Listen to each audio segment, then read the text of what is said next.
Hey guys, welcome back to the Community Cares Podcast. I'm Dave. I'm the Executive Director here at Good Shepherd's Clothes Closet. And I'm Chaplain Chaz Blackburn. I have the honor of being the president of this amazing organization. And welcome back from Disneyland, Dave. Thanks. Disney Dave, huh? Disney Dave. We have a really great guest on today, and she has a great calling as a RN and nurse, and she's with an amazing organization who does a lot. Catholic Charities does a lot for our community, and I've always had a lot of respect for Marie and her organization. So I will let her introduce herself, but I think we're going to learn a lot about the resources today. Awesome. My name's Tammy, and I'm the Director of Nursing Programs at Catholic Charities. I run the mobile immunization clinic here locally and throughout rural Nevada. We also help seniors who are homebound, both with food boxes and with vaccines. And I'm just a jack of all trades, pretty much whatever they need me for. Wow, that's impressive. We were just talking. I'm with Senior Coalition. I think that's where I've also seen you at. But you were just at the senior fair stabbing seniors, you said. That's right. That's right. Oh my gosh. I get Chaz, paid to stab them. Vaccinations. Why you gotta put it that way? I put it that way. I have a coffee mug that says I get paid to stab people. That's beautiful. Great. Awesome. This will be an interesting episode then. Yep. So thank you so much for being here. We really appreciate it. We are Good Shepherd's Clothes Closet, a small local nonprofit here in Reno, Sparks, Nevada area, and we give away clothes free to those in need. We're actually in Carson City now too, and pretty soon all over the place. It's pretty crazy all the things that has been happening. But yeah, we're gonna jump into our sponsorship segment. That is our first section we're going into. Our first sponsor we want to highlight today is Shelley's Hardware. Shelley's Hardware, do you need that bolt, Chaz? Need that bolt? No. Do you need that wrench, maybe? No. I have a wrench. You have a wrench? What do you need? What do I need? Actually, at the hospice house, we're going to be redoing the front yard. And so we need railroad ties to where we're going to plant the rose bushes in the front. So maybe they have that? Maybe you could build something. I don't know. That's a weird request, man.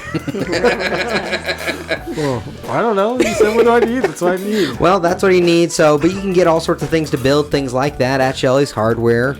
Your local retail, they're local, which is so cool. And they really care about the community. They care about the people in this community.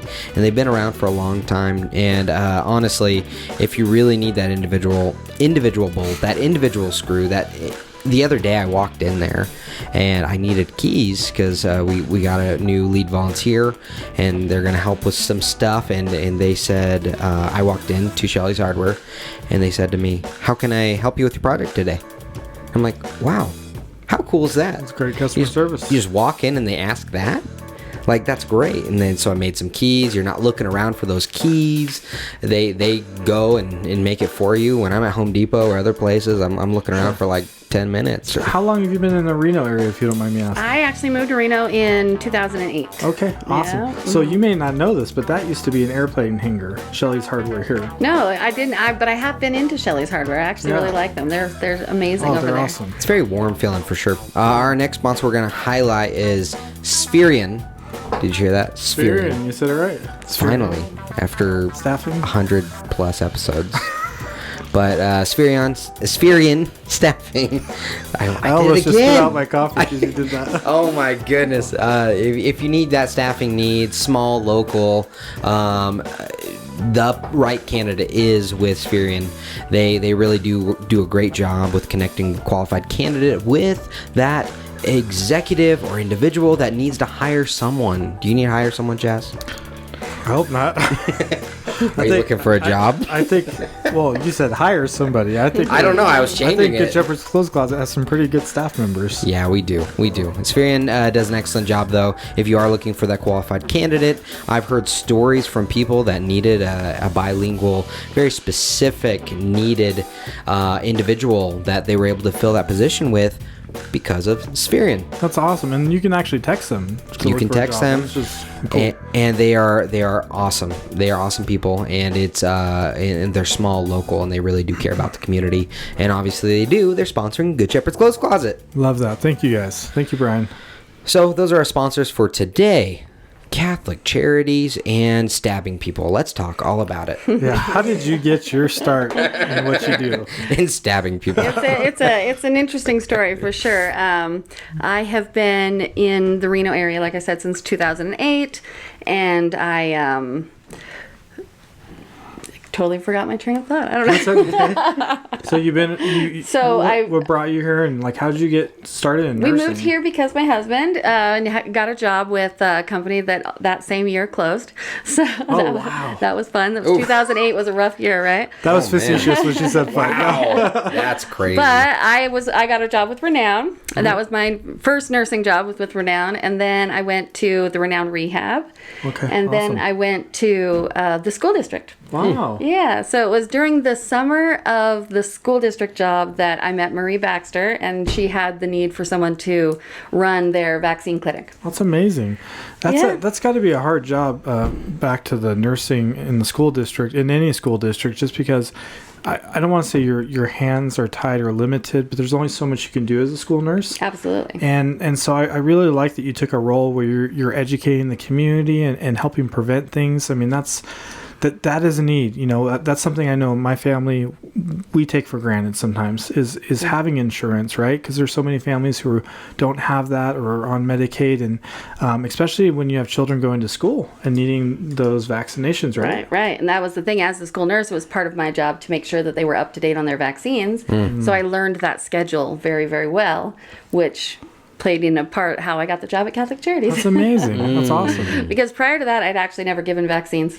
Wow. So I went from, just knowing what vaccines the kids needed to learning how to give the vaccines. And I actually went to the health department and shadowed them for a couple of weeks and learned from those nurses hands-on how to hold the children, how to have the parents hold the children, how to do all the little tricks to distract the kids and to make it easier on everybody. Or the adults. I hate getting vaccines. Right. Yeah, I've had to chase some kids to the floor. He needs a few. He's short on a few. I might be. Yeah. I might be. Can I ask, so why nursing though? That is a hard field. I mean, I have the utmost respect for nurses. Yeah.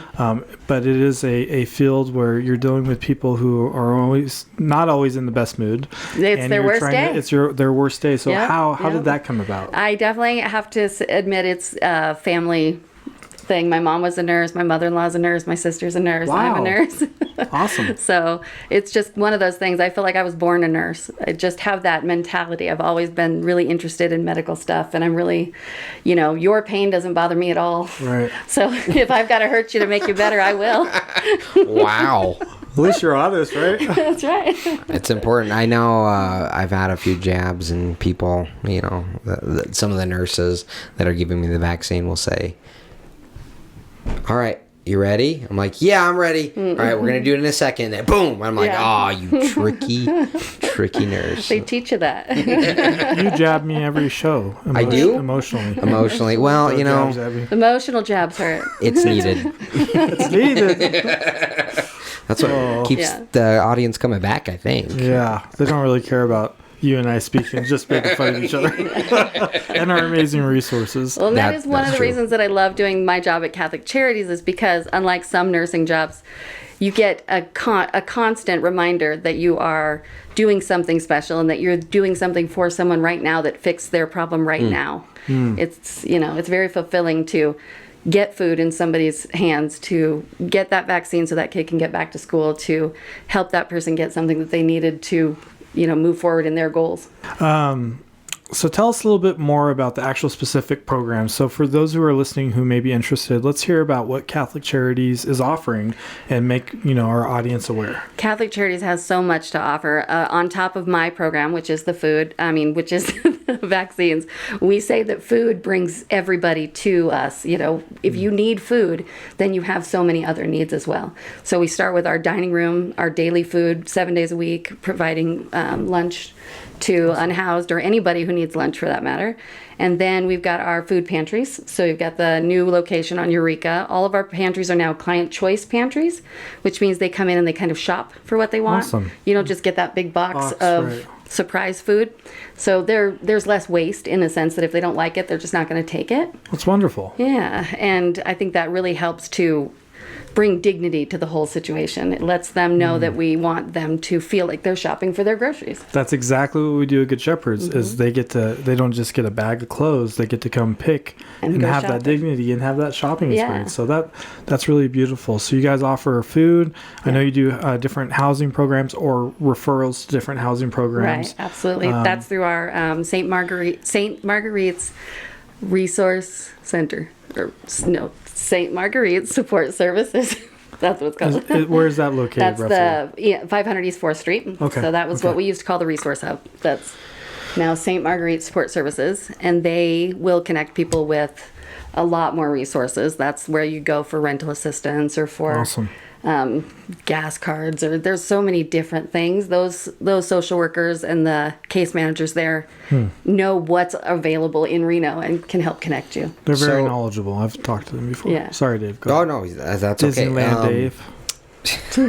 So why don't you go over a little bit, maybe in depth, like someone that needs help at one of the pantries. What kind of happens at those pantries? Like the process, the amounts, those kinds of things. For the food specifically, if they show up and they Okay. need food, they're going to fill out a form, and then they're going to just say that they need food. They don't require you to prove what your income is, just that you are in need of food. If you, what do they call it, food insecure.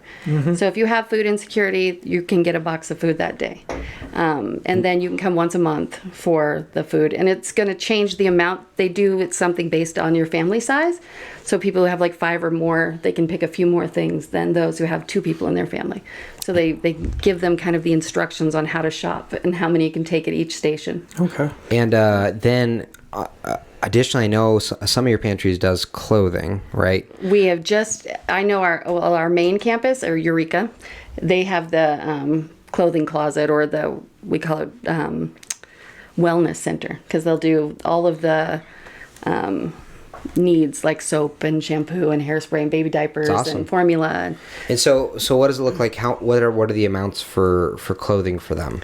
I think that they can only, I think that the point is for them to get it like 3 items a day that they can take. Okay. And now if you're a family, they can do different things. I know if you get an apartment, they have something called the apartment kit, but I don't work That's cool. in the wellness center itself. They have so much. It's always changing, and there's always donations, so they're always getting different things. But they almost always have diapers. They always have toiletries. They always have clothing. It's a great resource. Yeah. How long have you guys been operating locally? Well, I've been with Catholic Charities for 9 years, but Catholic Charities has been here for a very long time. Very long time, huh? Yeah, I'm sure Marie, they probably would like it if I knew how long. Sorry to put you on the spot. No, but you can find out at their website, I'm sure, Yes, the history. yes. What is the website? ccsnn.org. Perfect. Catholic Charities of Northern Nevada. We'll like it. And we'll definitely tag that in our video so people can get that resource. What other kind of So programs do you have? we have our Mother Cabrini's Immigration Legal Services. That's been extremely busy lately. We've got the the dining halls, the food pantries, the thrift stores. First of all, the thrift stores is how we maintain what we do. So we always encourage people to shop at our thrift stores. And then we have the there's Elevating Families. There's so many programs. There's Battleborn Housing Plus. There's just a ton of people doing great things. I love that. Yeah. So let's get into a little your heart for the organization. Yes. Do you have like a story you can share? I know you can't use names or anything, but like kind of a deeper experience you've had, maybe. I mean, with the organization, you've been with the organization for a little bit now. Yeah. For sure. So it's I'm sure you've run into someone where you have been able to touch their life, or they touched your life. Absolutely. We've had miracles happen for sure. As a matter of fact, our nursing team was in Tonopah. We were visiting the church in Tonopah, and we had one of the parishioners come to us and say there's somebody who nobody's seen. They haven't been able to get them to answer the door. So they had us go check on him, and that person had been extremely ill and potentially would have died if we hadn't checked on him that day. So those kinds of things happen that are just like, we were in the right place, the right time, and we're the right people. And so it makes it feel really good. Can you describe maybe what the position that person was in? Yes, they had been in the same bed no water, no food for several days man. because they were so sick. And they just didn't have anyone. There was no power on in the house. It was really bad. Well, you can think about the smell and the trauma and the frustration for those people that were helping this individual. And then Tonopah is 100 miles from any medical services. 100%. That was really like why it was a miracle that we had gotten there in time and got her the help that she needed. Well, and beyond that too, you guys built that relationship with the locals, Exactly. right? So that's the other piece of this puzzle is if you don't have an in with these smaller communities, you can't help people. Exactly. Right? Exactly. That trusted partnership, that's what we've built all over the rurals in Nevada. You know, when we first started during COVID, giving the COVID vaccine out in the rurals, people didn't trust you. They don't know who you are. You're just some nurse who wants to put something in their arm. So we really had to let people know that we're here to help them regardless of how they feel about vaccines. We're here to help them and to let them know that if they don't want vaccines, then we'll help them with whatever they do need. You know, if you need help with getting your oxygen because you're a senior who doesn't do well on the phone, I'm going to call your oxygen company for you and figure out what you need. That's awesome. Those kind of things that would happen all the time really helped to let them know that we were there for them, not just for vaccines. Yeah, the rurals is definitely on our heart with some projects we're doing right now, and it is crazy to see while we're studying this, while we're talking to people in the rurals, all the disparity of people that feel so stuck. And we actually have people that come to Good Shepherd and get clothes from us from the rurals, and they'll say it was really hard to get out here. Right, yeah, really hard to get into Reno, yeah. And because it's, the traffic has gotten crazy financially. And transportation, some people don't have transportation that are out there. Right. We've had a few people from Tonopah in the hospice guest house, and hearing the families just cry about the lack of resources, it is really bad. Yeah, they don't have anything out there. Nothing. It's terrible. It's bad, and that's why they feel forgotten. We have to keep reminding them that we haven't forgotten them. That's why it's important for different nonprofits to work together and collaborate and be able to provide that for them out there. I mean, we think we have little resources here or less. It's much more. Yeah, and you want to feel good about yourself. Just go and do some outreach to Tonopah. Those people are so appreciative. They're so grateful. They're so kind.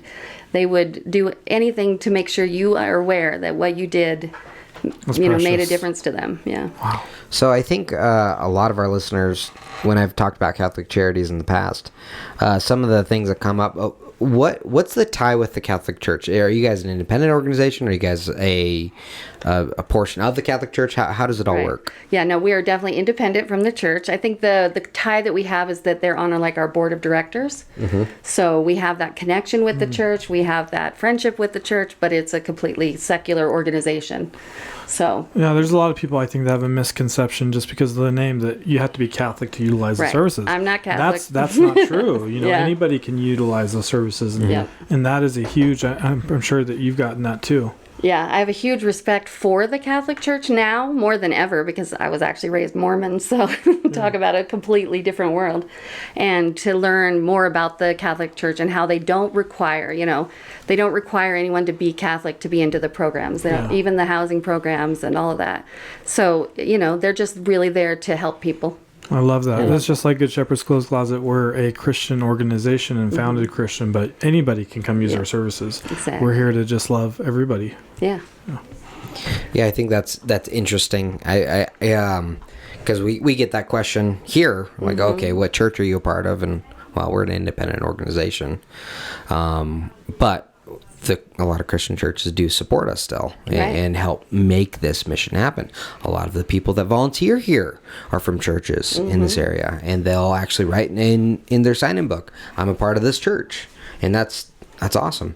But it's one thing, because I'm a Christian. It's one thing to say, "I believe in Jesus." It's another thing to say that you're going to actually help the person that needs something. Yes, exactly. We've seen too much of that in the news today. Actions speak louder than words, right? Yeah. Well, it's hard to help people. It's not easy. No. Because a lot of times you think, am I helping this person? Is it actually making a difference for that individual? or am I furthering an issue Like that they have? enabling, right? And Right. that's why it's important to have organizations like ours that do it in a strategic way to help those. Yeah, and to realize like there's nobody's going and getting food that they don't need. It is just not something that's real. People think that these things happen. People think that people that don't need clothes would come and get clothes that should go to somebody who has less. Well, it's just that's not happening. Everybody needs it. That's why they're here. Well, I'd push back a little bit. I think there are some people that come into Good Shepherd, at least, that get things that they don't need it. I mean, that's the reality of, at least here. Yeah. There are definitely those situations. And we have a similar intake process that you guys have. And there's always going to be bad actors that in anything. And maybe not the general. So they have the general need, but sometimes they take more and more. That's why we have to have a limit. But there's people that don't need it that will come in here and You get think, it. really? I guarantee it. I guarantee it. There are people that will come in here that do not need it.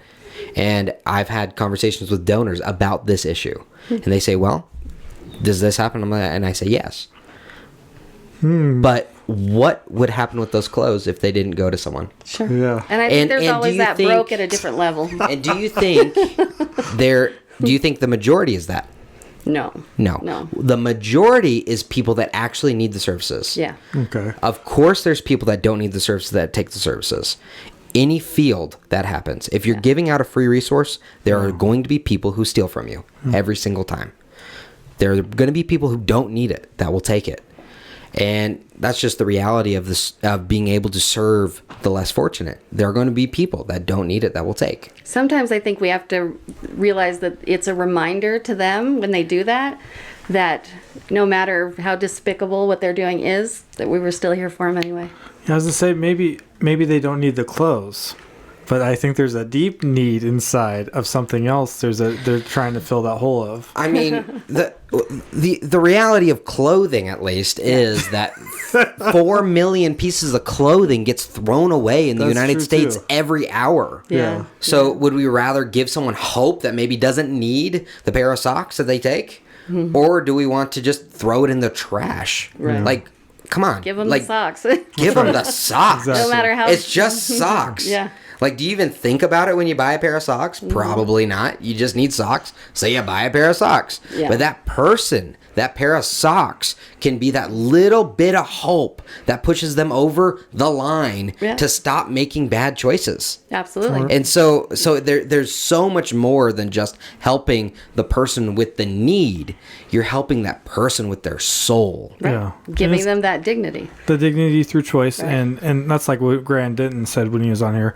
People meant well when they would drop boxes of clothes off on 4th Street, but Not then realizing they would the just work involved. right, Yeah. and then they would just get thrown in the gutter and create trash, right? Yeah. So Bingo. yeah, it has to be done in the right way and give them the opportunity. And even I look at it as even if they don't need the clothes, like you said, it's giving them that hope and that socialization, and maybe there's something else they're seeking. You know? Right.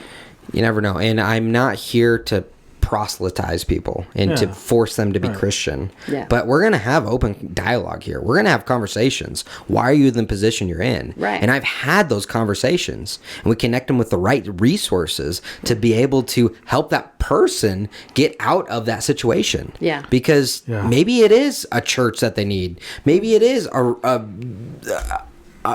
grief support that they need. Maybe it is something else that we don't realize in that moment. Yeah. And that person needs so much more. And how many Yeah. people don't even ask that question, right? And take Right. the interest. It's like active listening. It's showing them that you really do care. You want to know what's going on. Yeah, we have the program Elevating Families, and that one it's newer, but it's helping parents to, get to work, to set goals, to be a good parent and things like that. And I've That's watched cool. Well- so much of that, watching it from the inception is just seeing how people felt so incapable of figuring it out. How do I go from being a parent who's at home to feeling like I can get my kid into a program and then go to work and actually make money? The steps to get there are so much harder than people realize, and Yes. Elevating Families is there to hold their hand through it, to mentor them through it. That's beautiful. Rather than just have them try to figure It's a it out on their support own. system. Yeah. That's incredible. Yeah, it actually is a really beautiful program, I have to admit. I'm gonna have to stop by and get some trifolds or some some flyers from you guys for Definitely. that. That's great. Yeah, no, I think it's important to be able to get the people the resources they need, which is why we have our community resource area out there, where it's just pamphlets. But the reality is we educate the volunteers to be able to say, hey, when they get the this story, is a resource. They hear the story. Here's the resource. Get the resource to the person, because knowledge is the biggest uphill battle, which is why this podcast started in the first place. Absolutely, is knowledge. If you don't know, you don't know what you don't know. Exactly. If you don't know that resource can help you, how are you going to get the help? Yeah. You can't. Right. There's no way. That's true. It's impossible. Like I've talked to people about this all the time, and marketing and understanding is so important in the nonprofit world, because if you don't market correctly, if you don't get the message across you're trying to get across, which is why I say our tagline all the time, providing hope and dignity to those in need with free clothes, is because people think we sell clothes. and I got a lot of pushback when I put in free clothes, and I'm like, are we ever going to sell clothes? And the board of directors at the time said no. I'm like, then let's put free clothes in it, because that's all we do is free clothes. Yeah. I don't Your remember. back to school Must have events been are before my always time. hopping. It was a little bit before your time, and I got pushback for that. Because dude. I think it was great. rough. It was yeah. Well, That one and the domain get closed. Free does I got not mean bad, Free, people need to understand how Yeah. expensive free is. Yeah. All Right. of the work you're that goes into Yeah. free clothes. There's so much money behind those free clothes. bingo, and that was part of the pushback, and I understand that. I do understand that, but if you have to communicate exactly what you do in 5 minutes to someone, you got to make sure it's easy to grasp and understand. And Good Shepherd equals free clothes. That's what it means. And of course we do more things. Of course there's more programs wrapped into what we're doing. But the summary is, how can we help people in need with the free clothing? And that's what we do. And we give people over $200 worth of free clothes every single time they walk through the doors. In the needs you see, Yes. what are some of the pain points? What's some of the things that frustrate you or excite you in your field? Because I'm sure there's pushback, especially with vaccines and those kinds of things. So I'd love to hear and maybe dispel for our audience some people that are like, why are you guys having this person on? I hate vaccines, or whatever else. Right, absolutely. So why don't you dispel that for our audience a little bit? I do. A lot of my job is education. A lot of my job is vaccine education, talking about the misinformation that's out there, and really connecting with people and letting them know that look me in my eyes face to face, I would not be here vaccinating people if I believed it could hurt them. And I've been doing this for a long time, and I've never hurt anyone with vaccines. So That's good. yeah, that helps. That helps to break that ice, to say, hey, just look at me in the eyes. I'm not here to stab you with something I believe is going to hurt you. And then we talk about the other resources that they need, other things that I care about them, whether they get vaccines or not, that I want them to have access to whatever I can to help them, that I'm going to go above and beyond. And for pain points, I think for me it's the seniors. There's so many seniors that, yes, they have Medicaid, so they have insurance, but if you're homebound and you can't get out of your house, what does it matter if you have insurance? Yes. Right. There's still so much need. They can't get to the pharmacy to get the vaccine.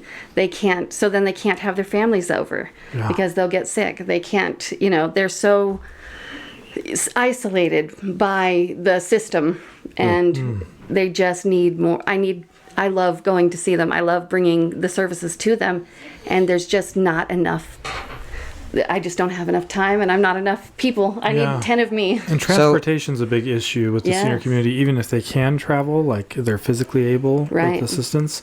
That is pinpoint. I was talking to the VOA, or Volunteers of America, and they were talking about, man, we run out of bus passes, and we run out of taxi cards, and it's just tough. Yeah, and that's the ones that can get out. Right. Yeah, and I think you working in the hospice field, you know exactly how it is before they get near the end of their life, and they've earned their autonomy. Yes. They've earned the right to not want to be to age in place. Yeah, they want to live in their homes, and they want to be able to have people bring the services to them. Yeah. And they've earned that, but there's just not enough services, not enough people. I do want to give a shout out. It's so true. There is a great resource that a lot of seniors don't realize.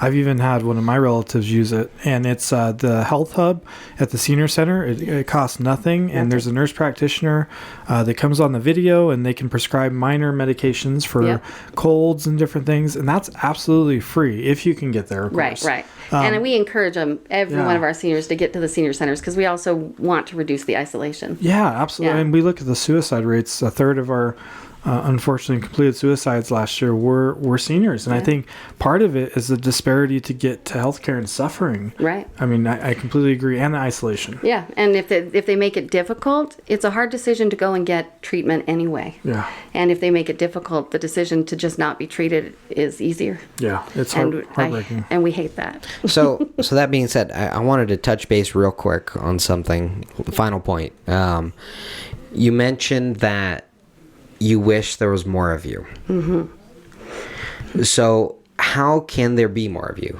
Volunteers, nurses that want to volunteer more employees, a big donor. I mean, what would need to happen Funding. to be able to make that happen? Funding is always the answer, unfortunately.